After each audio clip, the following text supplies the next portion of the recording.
Hi, good afternoon. This is, or evening, or whenever you happen to be watching. This is Sandy Schoelles with Environmental Coffee House.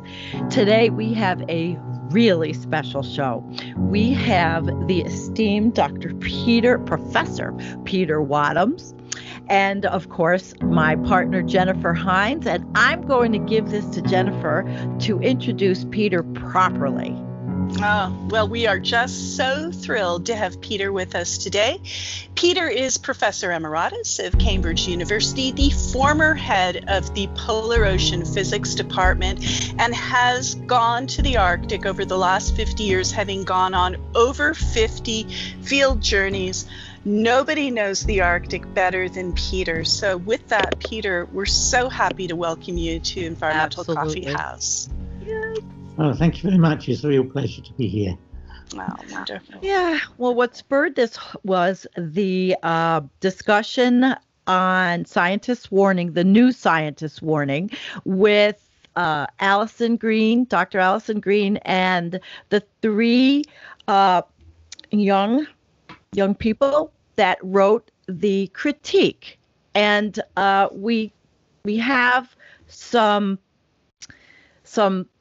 information, and we want you to be able to share your thoughts and feelings, Peter, about this. And I'll give a quote: "The faulty science, doomism, and flawed conclusions of deep adaptation," but not specifically, but more about your own research and what your feelings are towards being summarily dragged out in front of, the science community and pummeled, I would say. Pummeled.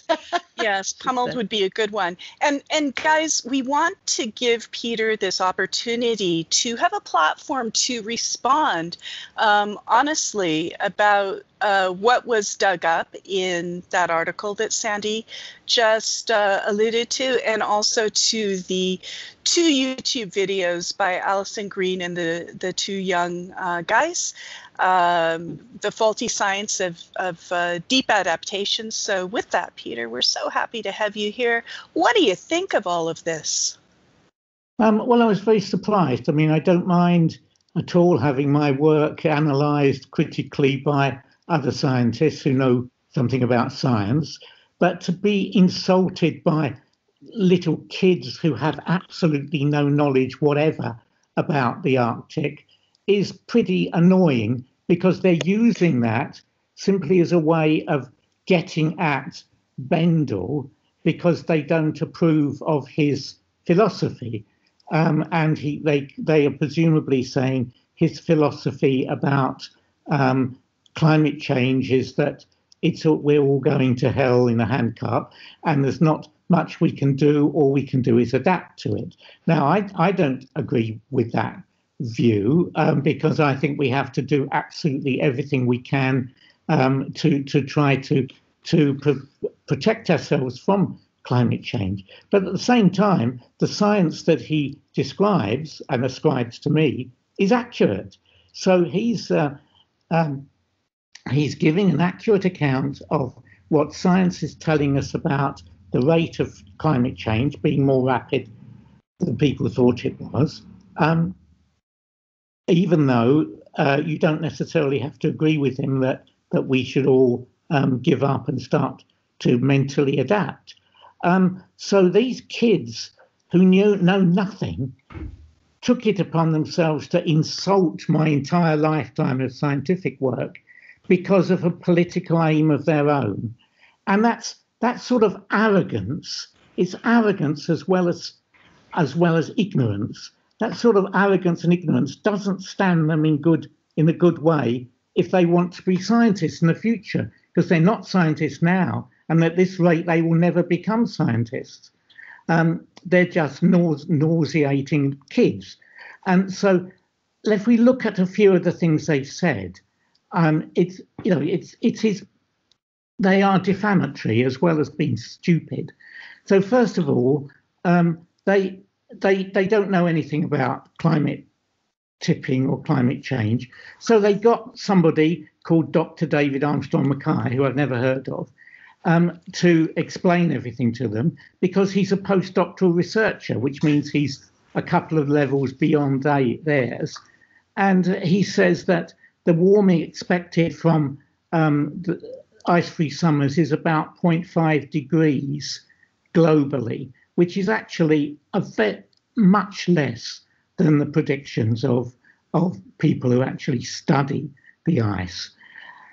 Then the next thing they say is that that Wadhams believes an ice-free Arctic will occur one summer in the next few years, which I do, and it will likely increase by 50% the warming caused by the CO2 produced by human activity. Now, that's in a Nature paper, and it's based on the fact that when you take away the ice from the Arctic, you increase you decrease the albedo of the surface of the planet. That is, you make it darker, and you darken it in two ways. One is by taking away the sea ice. The other one is by taking away snow.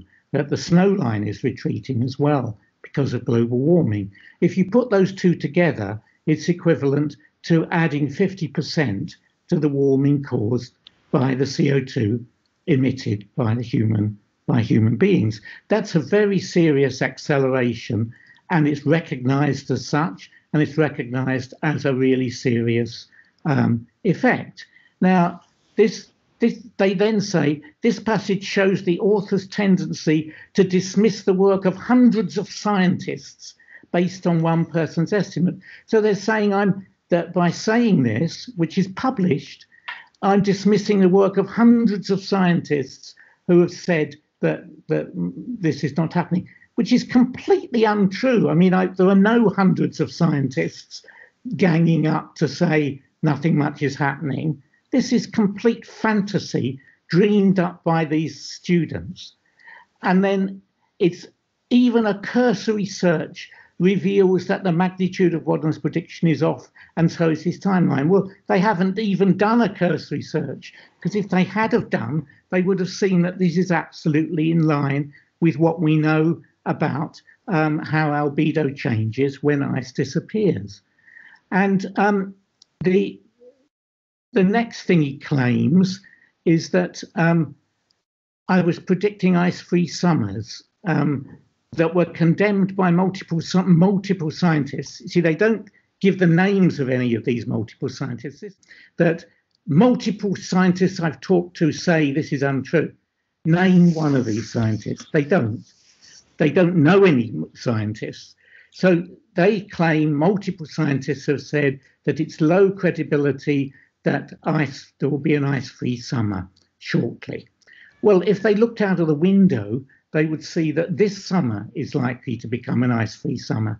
That the ice level, the quantity of ice in the Arctic this summer is lower than ever before, and hundreds of scientists predict that there's a distinct possibility that in September we will have no ice. And if we don't have it this September, we'll have it next September.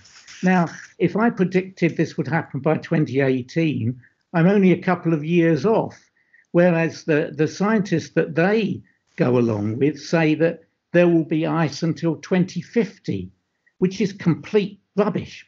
So they're arguing from the basis of personal ignorance and malice at the same time, which I find distinctly revolting, and the way that you wouldn't want a new scientist to start off with that kind of arrogance, because he's wrong. They're wrong. So they're saying ice-free summers won't happen as soon as it's claimed, and ice-free summers won't cause nearly as much warming as it's claimed. Both of those statements are wrong. And they go on to say other climate scientists have repeatedly cautioned against trusting Wadhams's predictions. Again, which climate scientists? And there's a kind of arrogance there that I would find absolutely revolting. And they go on to say that claims, not made by myself entirely, but a lot of other people as well, that methane levels will increase rapidly because of the dissociation of marine clathrates. That's the methane in the seabed of the Arctic. That won't happen either. But there's enormous fear that it will, and that we must be making preparations for the possibility of a huge methane outbreak from the Arctic seabed, because the Arctic Ocean water is warming up very rapidly in summer because there's no ice there, and this is contributing to the possibility of releasing methane from the seabed. So they go on, and they simply can't say anything that isn't nasty. And I think the last nasty defamatory statement is some of Bendel's own sources. I'm not a source for Bendel, I just publish papers, like Wadhams, gained prominence in this way by making bold but weakly supported claims about, for example, Arctic ice sheet collapse. Now, the first thing is I've never made any claims about Arctic ice sheet collapse. What this indicates is these students don't know the difference between an ice sheet and sea ice. But this bold but weakly supported claims indicates that the people doing that are trying to get publicity for themselves by making claims about a rapid effect that isn't happening.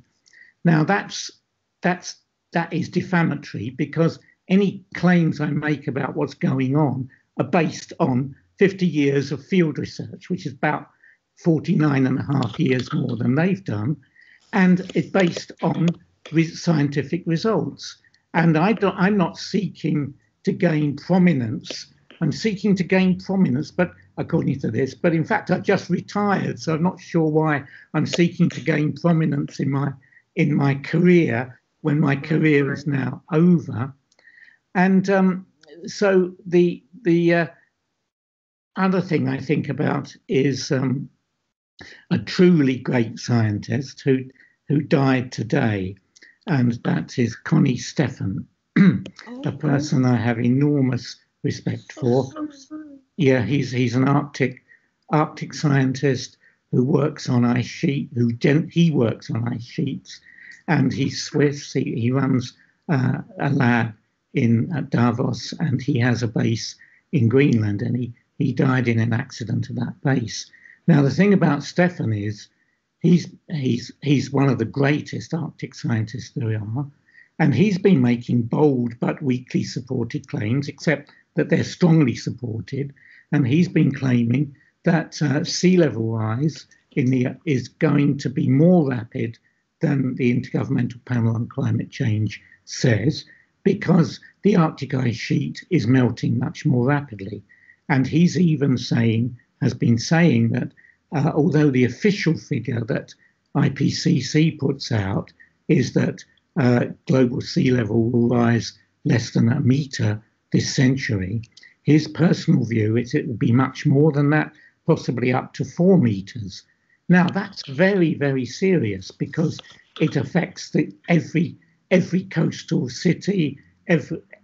79 million people live within 2 metres of the sea level. So the future of mankind is very strongly dependent on how fast sea level rises.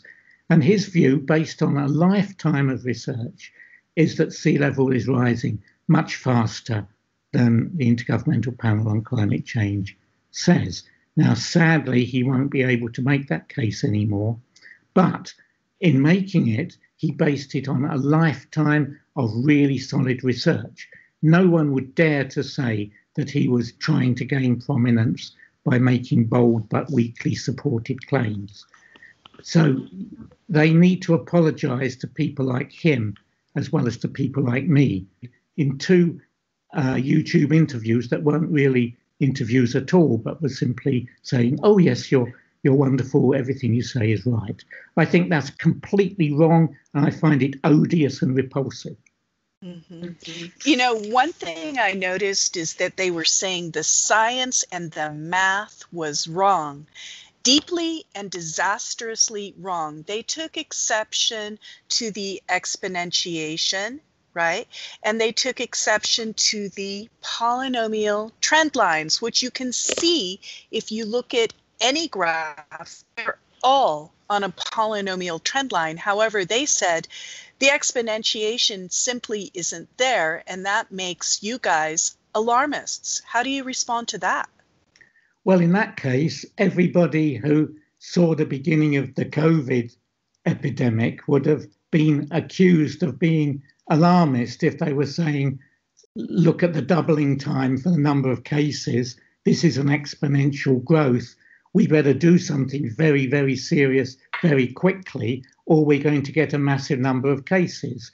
People who took that to heart and actually produced a close down very quickly are the countries that haven't had disastrous outbreaks. Countries that didn't do that because they said, oh, we don't have to worry about it. It's not really an exponential. It's going to die away naturally, so we won't do anything, like Trump, have caused hundreds of thousands of unnecessary deaths. So we see the exponential is the way in which many, many processes in nature happen, one of them being the spread of a virus. And if you don't take account of that, then you're in dire trouble, as the human race is now. Absolutely.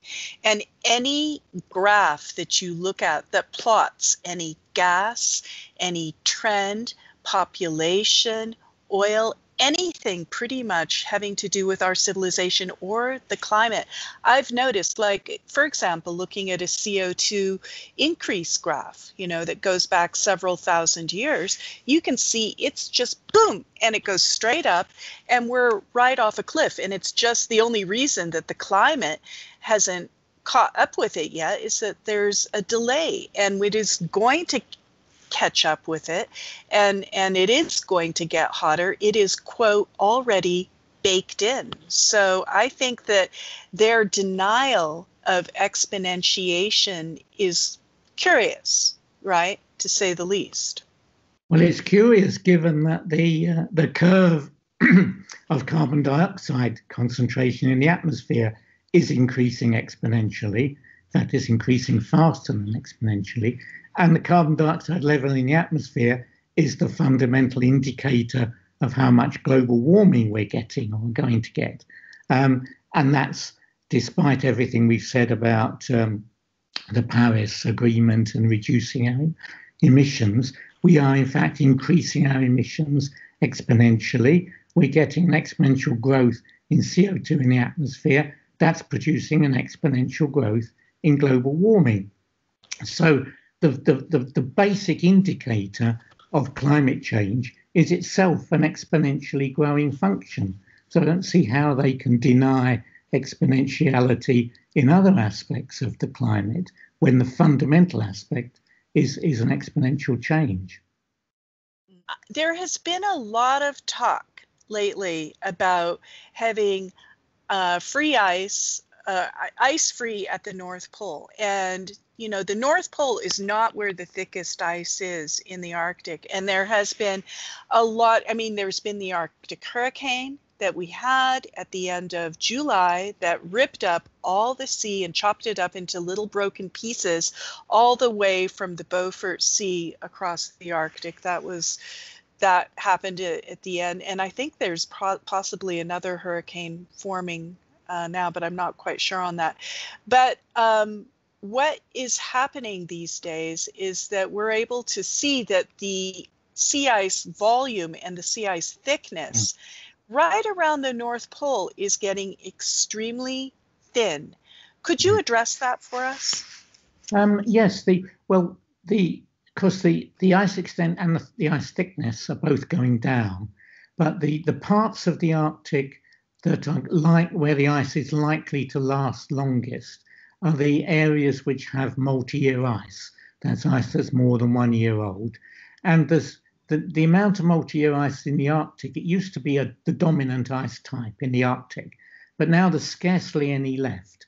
And the places where you still get it are a fringe of ice along the north coast of Ellesmere Island and Greenland. That's along the edge of the Arctic Ocean, while the central Arctic Ocean is all first-year ice, and this first-year ice is much thinner, and it's getting thinner still. So when we look at the next stages in the disintegration and the disappearance of Arctic sea ice, what's going to happen? It's the ice around the North Pole that's going to go. That's the next ice to go, is the ice going from the Beaufort Sea up to the North Pole. And the ice that will remain, and maybe for another year or 2 or 3, is the multi-year ice along the coast of Ellesmere Island and Greenland. So I would expect that the next stage in the loss of ice would be an ice-free sea, really, an ice-free channel, at least, an ice-free sea, going from the coastal parts of the Arctic in north of Alaska, the Beaufort Sea, right up to the North Pole. And this hasn't happened before. We haven't had a large area of open water at the North Pole. We've had polynias, but they haven't lasted long. So this will be the next stage. And I think it will be interesting because most people who don't know about ice sort of think, well, if the North Pole is ice-free, that's it. The ice has gone from the Arctic. This will be what the popular press will say, ice is gone from the North Pole. I mean, I'd be more cautious and say we shouldn't say that the Arctic is ice-free until the area of ice that remains in the summer is right down to some figure of less than 1 million square kilometres. So it's quite possible that a lot of ice will go, there'll be less ice than ever before, but what remains, which is the old ice around the coast of Ellesmere Island, will be more than 1 million square kilometres. So we can't officially talk about an ice-free Arctic this year, but unofficially, and the way that the press would represent it, is it's ice-free because you can sail all the way up to the North Pole without seeing any ice. And that may well be what will happen. We'll have an ice-free Arctic going up to the North Pole. And so a lot of people, with some justification, will say, well, that means the ice has gone, doesn't it? Even though there's still some left around the edges. Mm-hmm. Another very controversial thing is, of course, the methane monster. And it's controversial because it really matters. There's a huge amount of methane in the East Siberian Sea, the East Siberian Arctic shelf. All that is basically frozen currently and submerged permafrost since the last ice age. And it really matters how quickly and how forcefully the methane comes out, because as you and I both know, methane will not persist in the atmosphere as methane, CH4, for more than, couple dozen years. But during that couple dozen years, it's fierce, it's hot, it's instantaneous. So it matters how quickly this methane comes out in the methane deposits in the East Siberian Arctic shelf.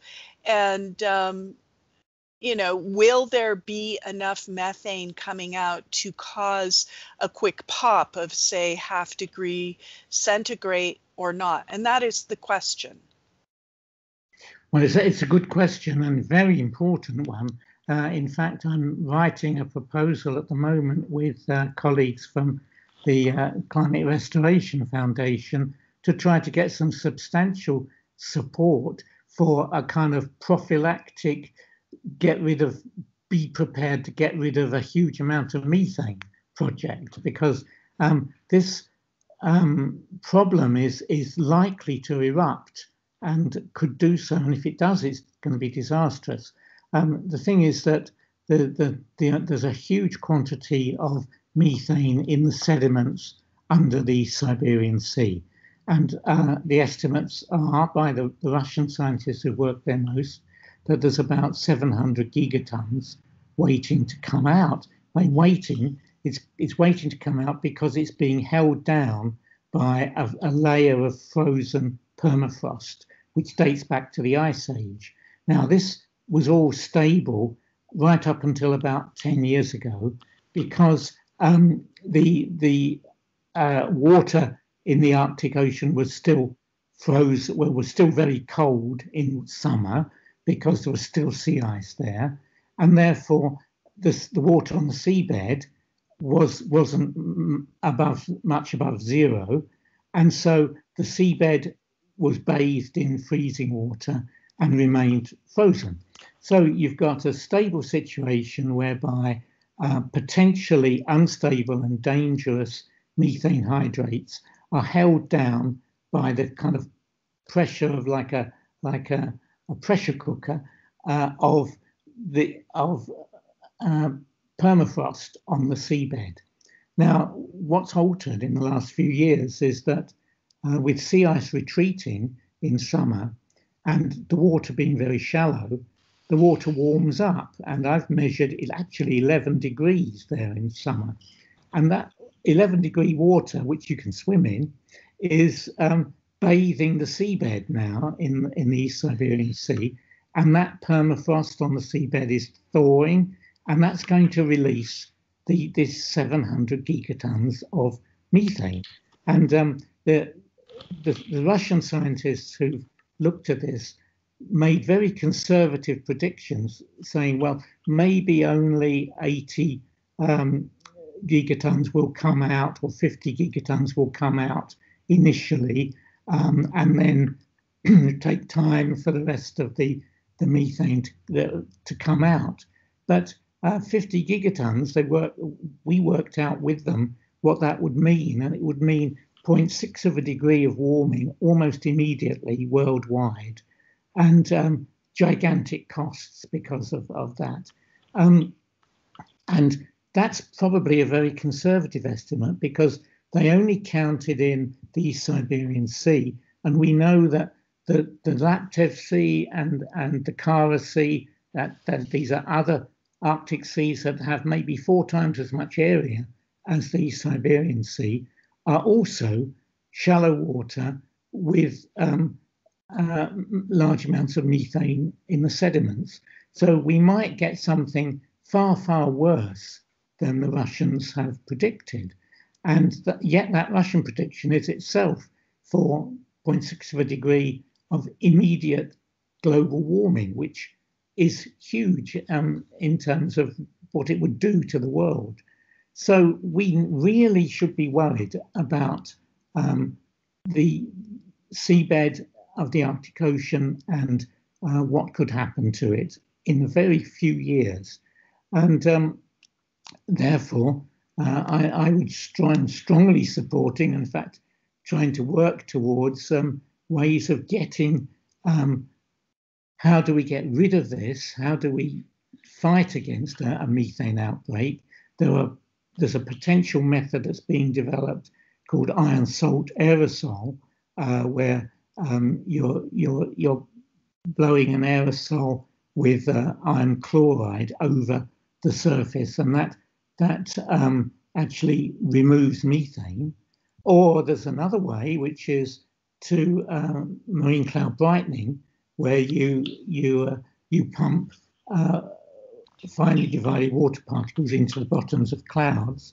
The clouds get brighter, and they reflect more energy, and that means that the seabed, or the seawater and the seabed, cool down, and the chance of a methane outbreak is reduced. These are all things we can try, and one of them, or more than one of them, is something we must try.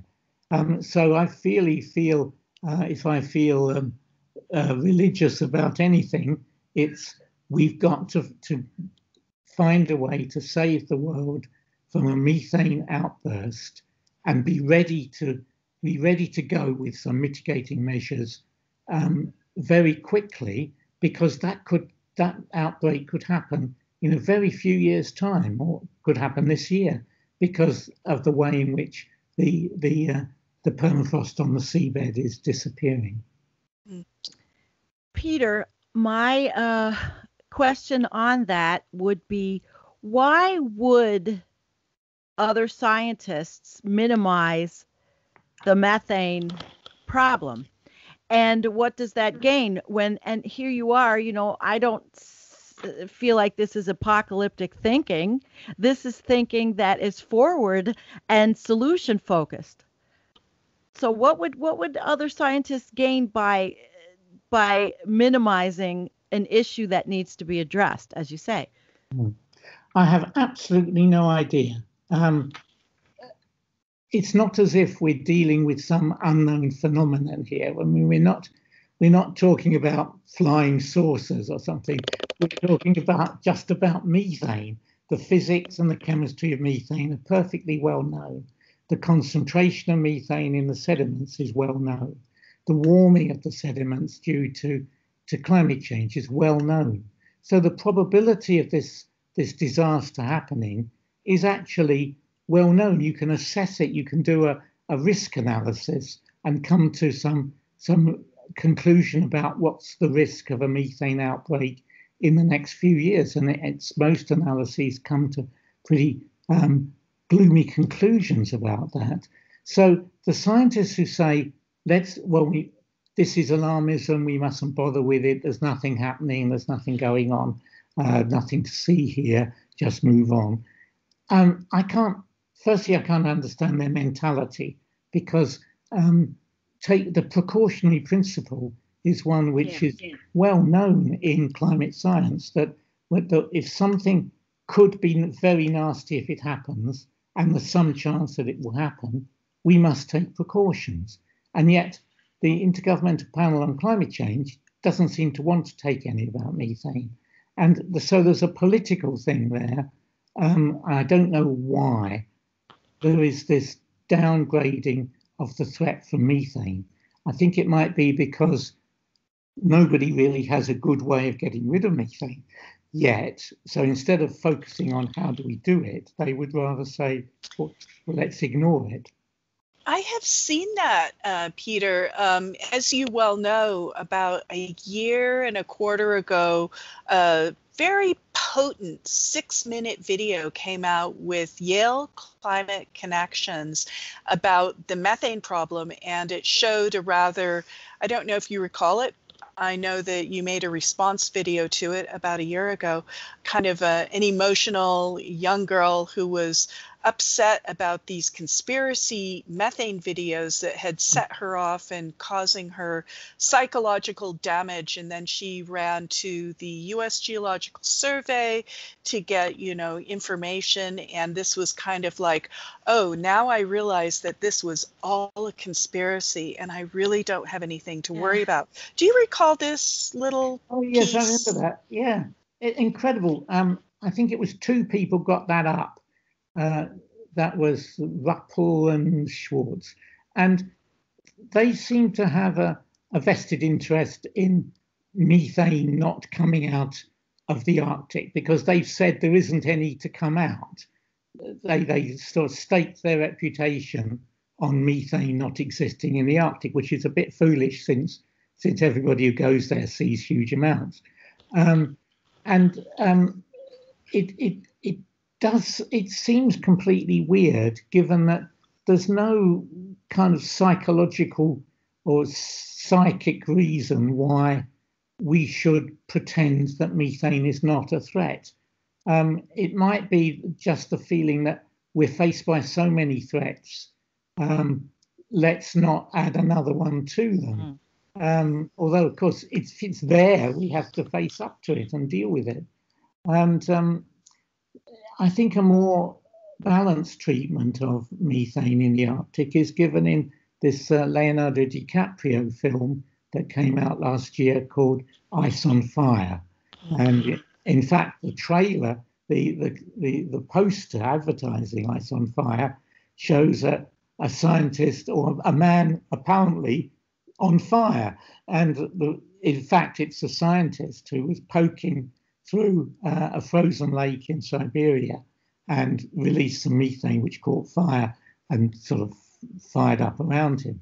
So and there's a lot of really good material about the actual methane threat and what we can do about it. And DiCaprio has really dealt, I think, very well in that film with things that IPCC doesn't want to touch, like the methane threat or the problem of removing carbon dioxide from the atmosphere, as opposed to trusting to emission reduction to take care of global warming. I mean, he's saying quite rightly, however much you reduce emissions, you'll still have some emissions. And if you have some emissions, you're going to have global warming because the CO2 level goes up.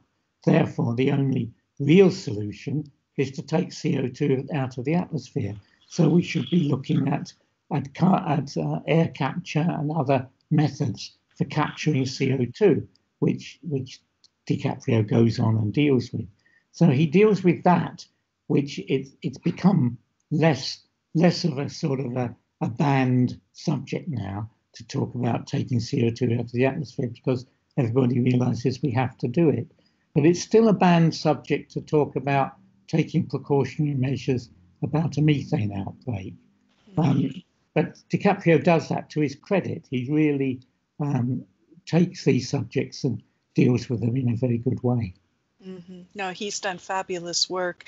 I wanted to delve a little bit more into carbon sequestration, taking CO2 out of the atmosphere, sequestering it and making faux limestone and using that for concrete roads, buildings, using it as an actual building material. Concrete is, of course, very carbon intensive. And if we could turn concrete into a carbon negative, what's the likelihood that this technology could be spun up at scale? And have you seen any receptivity among business people or the scientific community for getting something like that going?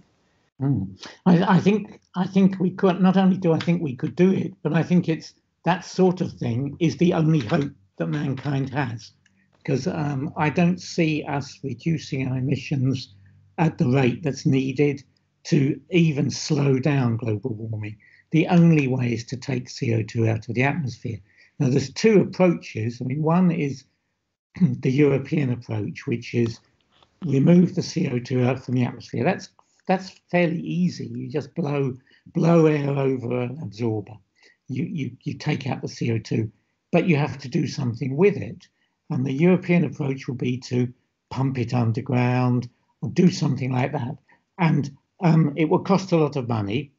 And you could expect people would have to pay for that out of taxes. And that there will be a global carbon tax, which would pay for air capture of carbon dioxide. That's the European approach. The US approach is, well, we don't do anything which involves taxation, because that's against God's will. So we use the CO2 to produce something else which we can make some money out of. So the idea behind the artificial limestone method is, let's turn the CO2 into something useful. And it's a good thinking, because if you're taking out 40 gigatons of CO2 a year, which is what we'd have to do to match the rate at which we're adding CO2, then what do you do with 40 gigatons of CO2? What do we do with it? It's a bigger quantity of stuff than anything else that man produces on the planet. So let's use it for something where 40 gigatons of material is needed. And that's road building, house building, everything involving concrete, everything involving roads so the method is intended to make it an emission-free method of producing concrete, as opposed to a really wasteful method that produces a lot of emissions, and an emission-free way of building roads. It's a good idea. My own view is that they won't get enough money for their product to pay for the cost of doing it. So there will have to be some taxation there, and the question will be whether America can tolerate that taxation or not. But I think it's a great idea. I've visited the company that does this, seen them at work, and I really think they've got the technology working, and all it needs is for somebody to give them a lot more money, and they can go ahead and make a real difference, I think. Right. Well, considering we spent the last 20 years here in the United States at war with Afghanistan and Iraq and things like that, I mean, they should be able to find the money somewhere if they just stop fighting long enough to fund some of these things that could actually save the Earth. Right on, Jennifer. Well, that segues into a question, Peter.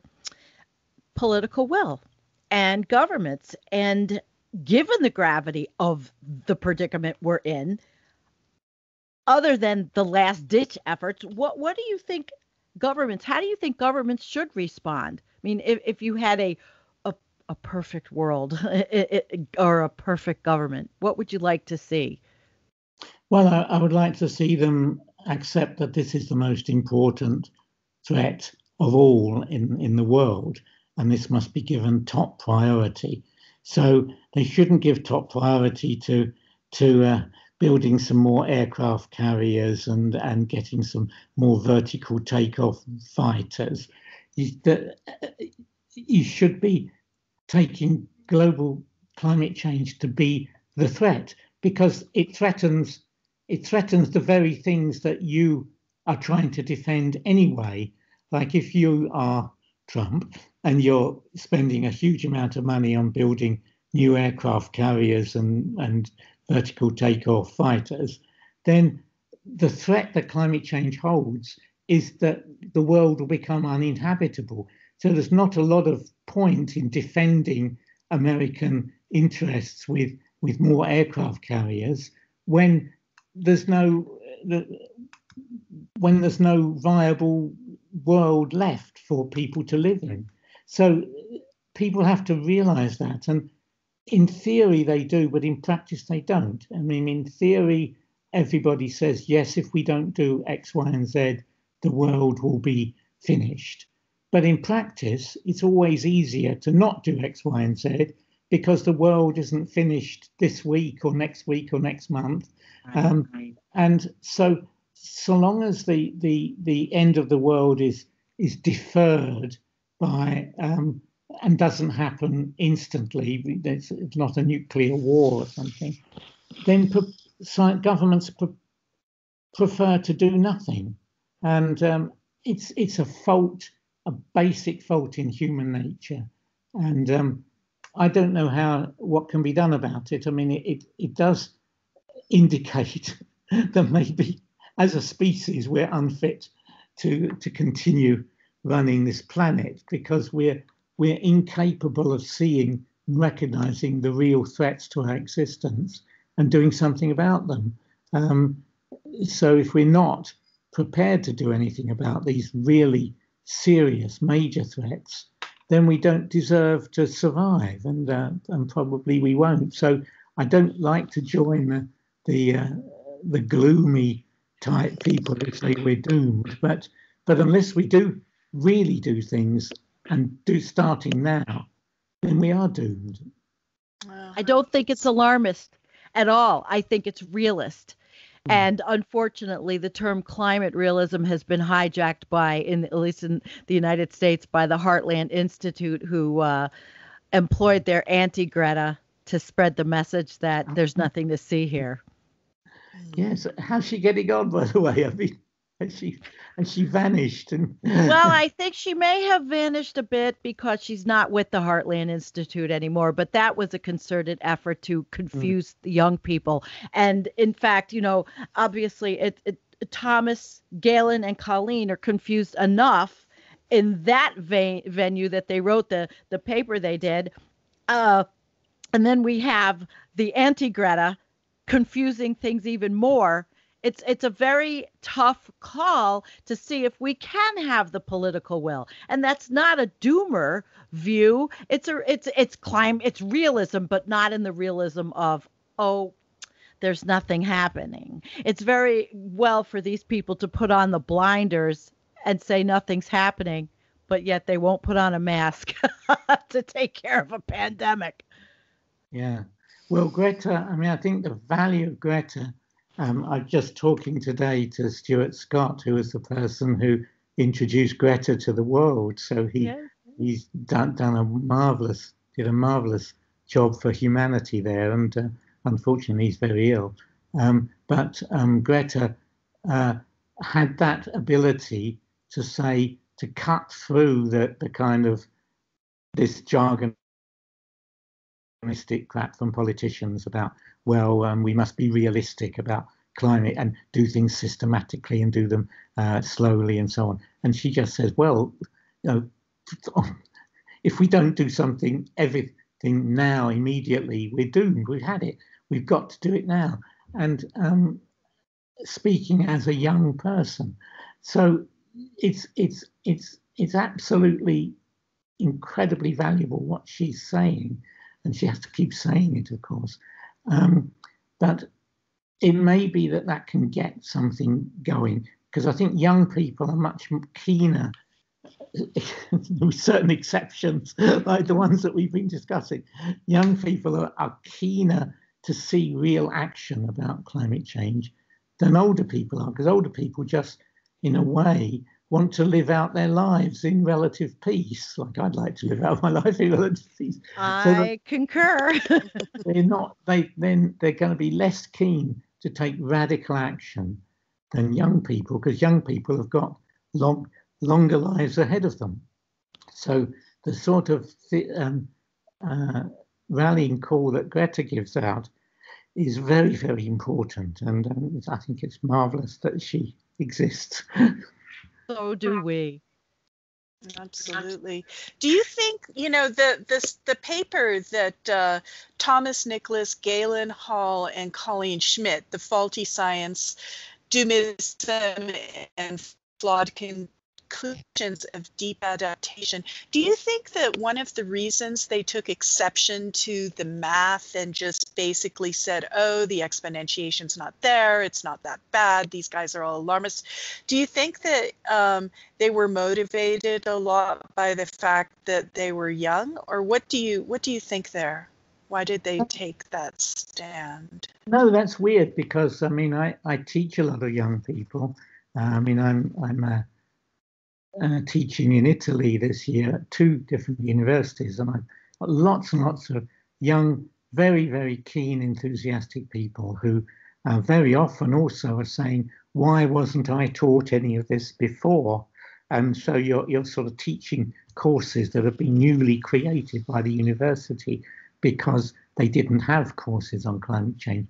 So young people are very, very keen and very, very enthusiastic to get something done. So in a way, what's weird about these 3 is that they're sort of old before their time. I mean, the arguments they're putting out are the sort of tired old arguments that climate change deniers used to put out.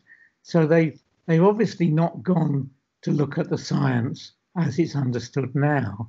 They've simply looked up some years old stuff put out by climate deniers. So it's a kind of slightly bizarre thing. I wouldn't like to say these 3 are typical of young climate people. They're in fact more typical of very old climate people.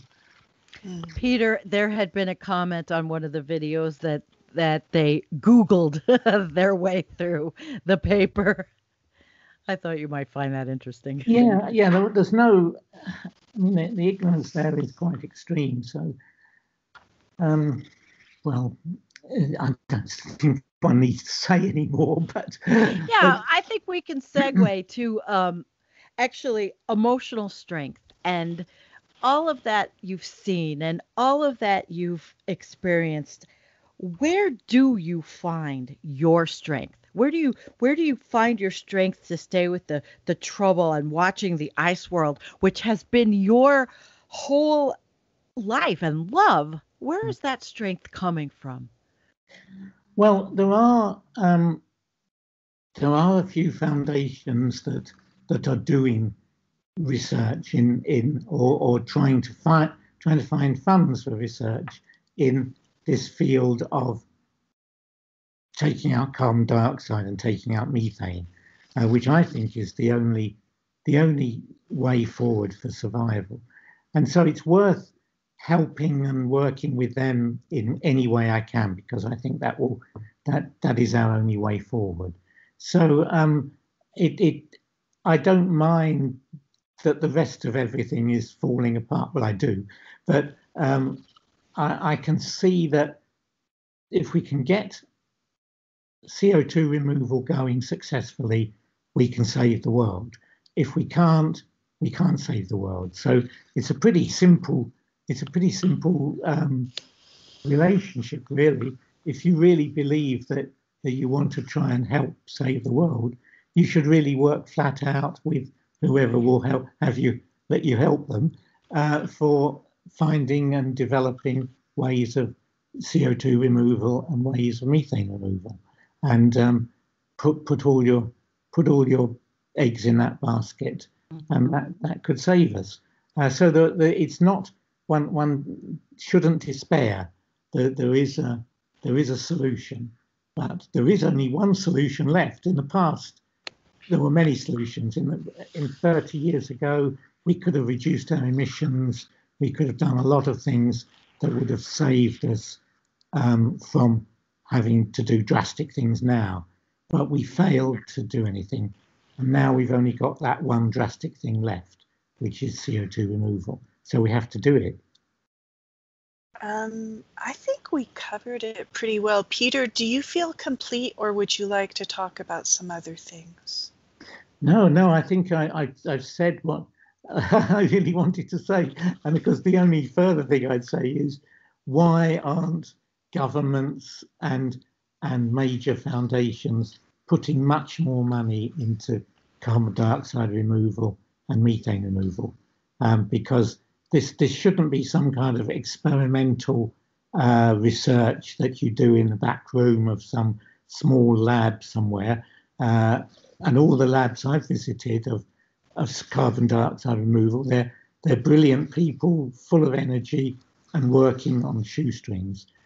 So why aren't we getting much more support out of governments and foundations to do CO2 removal? That would be my plea, to do that, and that would save us.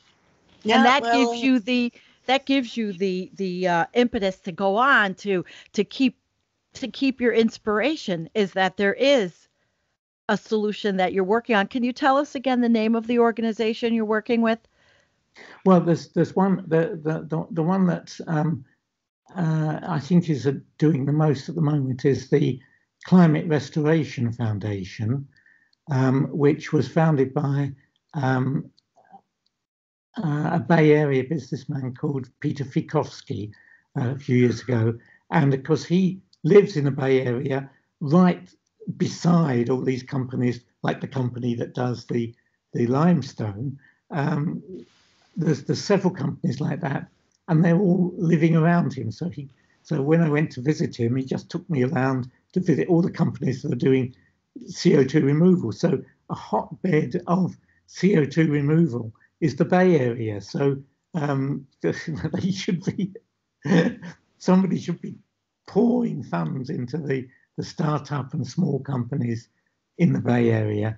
And the other companies that are doing that, there's a company in Canada, and this Climeworks, which is a company based in Iceland. And weirdly enough, here in Italy, there's a little branch of it, which I'm trying to get involved with. So the few companies that are really putting their support into this are the ones where foundations should be supporting them. So the foundation, like the Climate Restoration Foundation, which is doing really good work, is trying to get the foundations that have money, the ones like the Gates Foundation, to put that money into demonstrated projects that work for removing carbon dioxide from the atmosphere. So that's where these foundations can do very good work, and I think they need all the support they can get.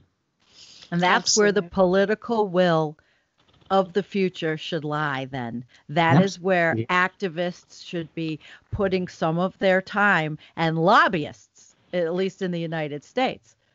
Thank you, Peter. Okay. Jennifer? Well, I think this has been a really very interesting interview, and we've been taking, deep dive into a lot of ideas. And what I see is that humanity at large somehow has to make this evolutionary leap, because the technology is there to take the CO2 out.